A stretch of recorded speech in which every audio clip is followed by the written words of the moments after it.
الله فاتبعوني يحببكم الله ويغفر لكم ذنوبكم والله غفور رحيم. Those who will love the messenger, follow the messenger in every aspect of life, Allah will love them and forgive their sins. For Subhanallah. সাহাবায়ে কেরাম বলেন, একদিন আমরা রাসূলের সাথে হাঁটছিলাম। কার সাথে? সাহাবায়ে কেরাম বলেন, একদিন আমরা রাসূলের সাথে হাঁটছিলাম। আল্লাহ নবী মুহাম্মদুর রাসূলুল্লাহ সাল্লাল্লাহু আলাইহি ওয়াসাল্লাম ওমরের হাত ধরে হাঁটছেন। কার হাত ধরে হাঁটছেন? ওমরের হাত ধরে হাঁটছেন। ওই মুহূর্তে ওমর রাসূলকে বললেন, ইয়া রাসূলুল্লাহ, লা আনতা হাব্বু ইলাইয়া মিন কুল্লি শাইইন ইল্লা মিন নাফসি। ইয়া রাসূলুল্লাহ, ইয়া হাবিবাল্লাহ, আমি দুনিয়ার সব কিছুর চাইতে নবী আপনাকে বেশি ভালোবাসি।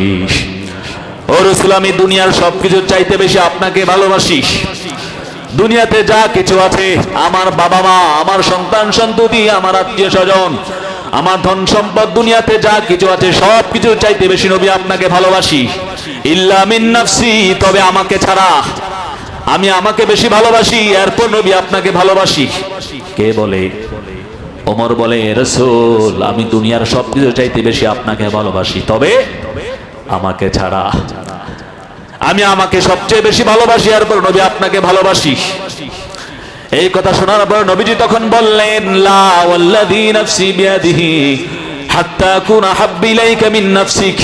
রাসূল বললেন, ওমর, তুমি এখনো পরিপূর্ণ ঈমানদার হতে পারো নাই। হে ওমর, তুমি এখনো পরিপূর্ণ মুমিন হতে পারো নাই।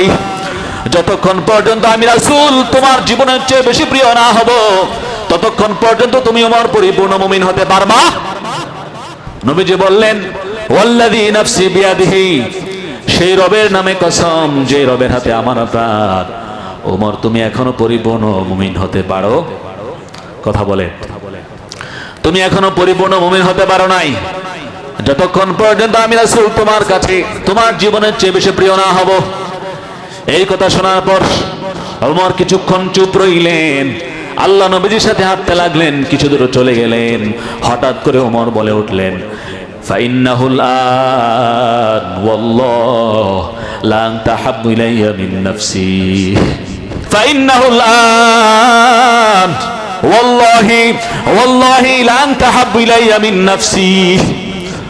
ওগো আল্লাহর রাসূল, আমি আমার সিদ্ধান্তকে পরিবর্তন করে ফেলেছি, আমি আমার ডিসিশন চেঞ্জ করে ফেলেছি। ওগো আল্লাহর রাসূল, আপনার কথা শোনার পর এখন থেকে আমি ওমর আমার জীবনের চেয়ে বেশি আপনাকে ভালোবাসি। সুবহানাল্লাহ। রাসূল, এতদিন পর্যন্ত আমি ওমর আমাকে বেশি ভালোবাসতাম, তারপর আপনাকে। কিন্তু আপনার কথা শোনার পরে এই মুহূর্ত থেকে আমি সিদ্ধান্ত নিয়েছি, যতদিন বেঁচে থাকবো আমি ওমর আমার জীবনের চেয়ে বেশি আপনি রাসূলকে ভালোবাসবো। সুবহানাল্লাহ। এবার ওমরের কথা শুনে রাসূল একটু মুস্কি হেসে দিলেন। রাসূল মুস্কি হেসে বললেন, আল আন ইয়া ওমর, এ ওমর, এবার তুমি পরিপূর্ণ মুমিন হয়েছো। সুবহানাল্লাহ। হে ওমর, এবার তুমি পরিপূর্ণ মুমিন হয়েছো, তুমি পূর্ণাঙ্গ ঈমানদার হয়েছো। যদি পূর্ণাঙ্গ মুমিন হতে চাই, পূর্ণ ঈমানদার হতে চাই, জীবনের চেয়ে বেশি কাকে ভালোবাসতে হবে? রাসূলকে ভালোবাসতে গিয়ে যদি নিজের জীবন দেওয়া লাগে, নিজের জীবন, নিজের বুকের তাজা রক্ত জমিনে ঢেলে দিতে রাজি আছেন তো আপনারা? কারা কারা রাজি আছেন দুহাত তুলে আমার আল্লাহকে দেখান। লিল্লাহি তাকবীর। যারা আল্লাহর ভালোবাসা পেতে চায় তারা যেন রাসূলকে অনুসরণ করে, তারা যেন রাসূলকে ভালোবাসে। যারা আল্লাহর ভালোবাসা পেতে চায় কাকে অনুসরণ করতে হবে? রাসূলকে অনুসরণ করতে হবে। রাসূলকে অনুসরণ করলে কার ভালোবাসা হয়ে যাবে?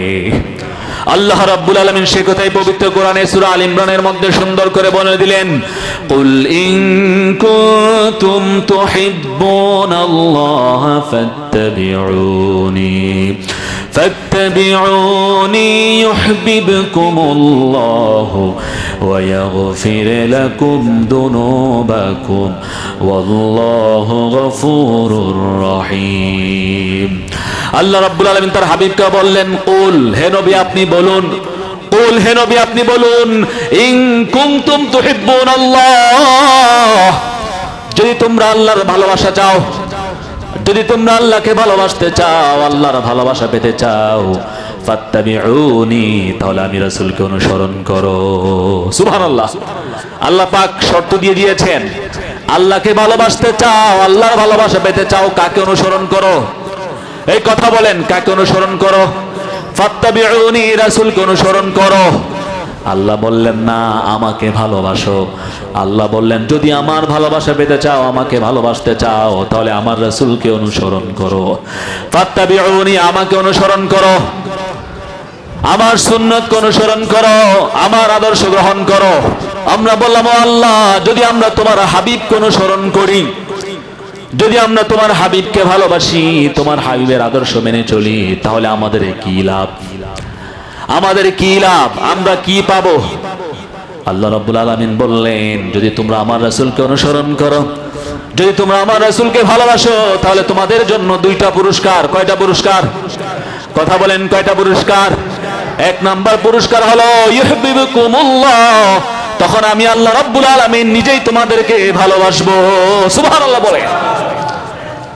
যদি আমার রাসূলকে অনুসরণ করো, যদি আমার রাসূলকে ভালোবাসো, জীবনের প্রতিটা ক্ষেত্রে, প্রতিটা সেক্টরে রাসূলের আদর্শকে অনুসরণ করো, তোমাদের জন্য এক নাম্বার পুরস্কার হলো ইউহিব্বুকুমুল্লাহ, তখন আমি আল্লাহ নিজেই তোমাদেরকে ভালোবাসবো।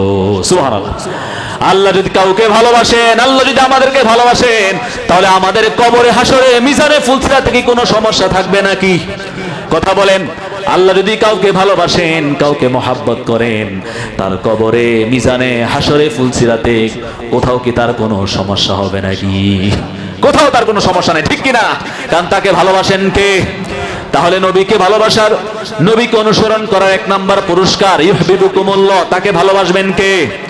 কথা বলেন, তাকে ভালোবাসবেন কে? দুই নাম্বার পুরস্কার হলো নবীকে ভালোবাসার, নবীকে অনুসরণ করার দুই নাম্বার পুরস্কার হলো ওয়াগফির লাকুম যুনুবাকুম ওয়াল্লাহু গফুরুর রহিম। ওয়াগফির লাকুম যুনুবাকুম, রব্বুল আলামিন বলেন, আমার রাসূলকে ভালোবাসার কারণে, আমার রাসূলকে অনুসরণ করার কারণে, আমার রাসূলের আদর্শ গ্রহণ করার কারণে, তখন আমি আল্লাহ রাব্বুল আলামিন, আমি তোমাদেরকে শুধুই ভালোই বাসবো না, বরং তোমাদের জীবনের গুনাহগুলো ক্ষমা করে দিব। সুবহানাল্লাহ। ইউহিব্বুকুমুল্লাহ, এক নাম্বার পুরস্কার তোমাদেরকে ভালোবাসবো।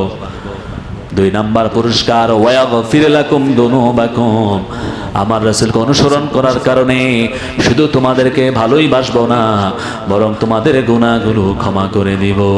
সুবহানাল্লাহ। Those who will love the messenger, follow the messenger in every aspect of life, Allah will love them and forgive their sins. পড়ি সুবহানাল্লাহ। যারা রাসূলকে অনুসরণ করবে, রাসূলকে ভালোবাসবে, জীবনের প্রতিটা ক্ষেত্রে রাসূলের আদর্শকে গ্রহণ করবে, আল্লাহ পাক তাদেরকে ভালোবাসবেন, শুধু ভালোই বাসবেন না, তাদের জীবনের সব গুনাহগুলো ক্ষমা করে দিবেন। সুবহানাল্লাহ পড়েন। তাহলে সেই নবীকে ভালোবাসার দরকার আছে না নাই? কথা বলেন, সেই নবীকে অনুসরণ করার দরকার আছে না নাই? দুনিয়ার জমিনে যারা আল্লাহকে ভালোবাসবে, রাসূলকে অনুসরণ করবে, রাসূলকে মহব্বত করবে, জীবনের প্রতিটা সেক্টরে, প্রতিটি কাজে আল্লাহ এবং তার রাসূলকে প্রাধান্য দিবে, কিয়ামতের দিন তাদেরকে জান্নাতের মেহমান বানাবেন। এটা কার ওয়াদা? এটা কার ঘোষণা? এটা আমি বানিয়ে বলছি না, আল্লাহ রাব্বুল আলামিন কোরআনের মধ্যে সুন্দর করে বলে দিলেন, ওয়া মান ইউতিইল্লাহা ওয়া রাসূলাহু ইউদখিলহু জান্নাতিন তাজরি মিন তাহতিহাল আনহার খালিদিন ফিহা যালিকাল ফাওজুল আযীম। আল্লাহ রাব্বুল আলামিন বলেন, ومن يطع الله ورسوله ومن يطع الله ورسوله, যারা আল্লাহ এবং তার রাসূলকে অনুসরণ করবে, আল্লাহ এবং তার রাসূলকে ভালোবাসবে, আল্লাহ এবং তার রাসূলের আদর্শকে অনুসরণ করবে, ইউদখিলহু জান্নাতিন তাজরি মিন তাহতিহাল আনহার, আল্লাহ রাব্বুল আলামিন তাদেরকে কিয়ামতের দিন এমন জান্নাতে প্রবেশ করাবেন, এমন জান্নাতে প্রবেশ করাবেন, যে জান্নাতের তলদেশে বিভিন্ন ধরনের, বিভিন্ন স্বাদের নহর প্রবাহিত হবে। সুবহানাল্লাহ বলেন। খালিদিনা ফিহা, চিরস্থায়ী, অনন্তকাল তারা সেখানে বসবাস করবে। যে জীবনের শুরু আছে কিন্তু শেষ নাই। এজন্য কাকে নেতা বানাবেন? আমার যুবক ভাইয়েরা, এই দুনিয়াতে যতদিন বাঁচবেন কাকে নেতা বানাবেন? কথা বানাবে, কথা বলেন। কোন বেনামাজিকে নেতা বানানো যাবে? কোন সুদখোর, ঘুষখোর, বেনামাজিকে নেতা বানানো যাবে? আল্লাহ পাক কোরআনের মধ্যে বলেছেন, আপনি যাকে নেতা বানাবেন, আপনি যদি আপনার জীবনটা কোন সুদখোর, ঘুষখোর, বেনামাজির পিছনে কাটান, কিয়ামতের দিন ওই বেনামাজি নেতার সাথে আপনাকেও জাহান্নামে পাঠিয়ে দেওয়া হবে। নাউজুবিল্লাহ। আর যদি আপনি রাসূলকে অনুসরণ করেন, রাসূলের প্রত্যেকটা কাজ, রাসূলের প্রত্যেকটা সুন্নতকে আঁকড়িয়ে ধরেন, তাহলে কিয়ামতের দিন রাসূলের সাথে আপনাকে এমন জান্নাতে পাঠানো হবে। আল্লাহ পাক বলেন, যেই জান্নাতের তলদেশে বিভিন্ন ধরনের বিভিন্ন স্বাদের নহর থাকবে। সুবহানাল্লাহ। একদিন নয়, 2 দিন নয়, 1 বছর নয়, 2 বছর নয়, খালিদিনা ফিহা, অনন্তকাল, চিরস্থায়ী। যে জীবনের শুরু আছে কিন্তু শেষ, চিরস্থায়ী জান্নাতে বসবাস করব। রাসূলকে মানবো তো, রাসূলকে নেতা বানাবো তো। যারা রাসূলকে ভালোবাসবে, রাসূলের আদর্শকে অনুসরণ করবে, তাদের সাথে আমরা সম্পর্ক রাখবো, ঠিক কিনা বলেন? তাদের সাথে আমরা থাকবো, ঠিক কিনা বলেন? যাকে দেখলে আল্লাহ এবং তার রাসূলের কথা স্মরণ হয়, যাকে দেখলে আল্লাহ এবং রাসূলের প্রতি ভালোবাসা, মহব্বত বাড়ে, তাকে আমি নেতা বানাবো, ঠিক কিনা বলেন? আর যাকে দেখলে আল্লাহর কথা স্মরণ হয় না, রাসূলের কথা স্মরণ হয় না, নামাজের কথা স্মরণ হয় না, যে নেতা নামাজের সময় ডাকে না, সে নেতাকে আমরা মানতে চাই। কথা ক্লিয়ার, ঠিক কিনা বলেন?